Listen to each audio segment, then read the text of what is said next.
This is MIB2 standard Volkswagen ZR main unit. Well, the main unit is in the glove box. This is just the display.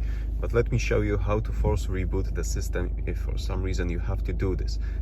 Sometimes the navigation gets stuck, maybe the CarPlay interface is not connecting, or maybe you made some coding or adaptation changes which will be applied after the system is restarted. So the procedure is very simple.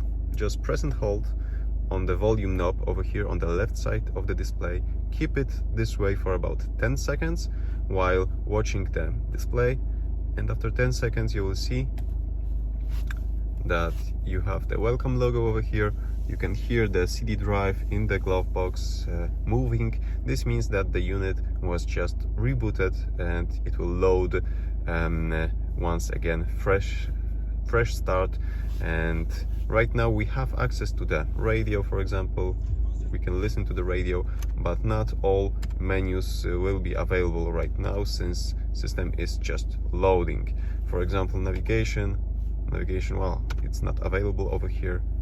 Maybe let's check CarPlay. Well, CarPlay is okay. Let's check hidden menu. Hidden menu is loaded. Okay, so the reboot was fairly quick, but I believe if I had a navigation card inserted or maybe something more over here connected to the system, it would take a little bit longer for all of the components to load and be ready to be used. Okay, so that's it.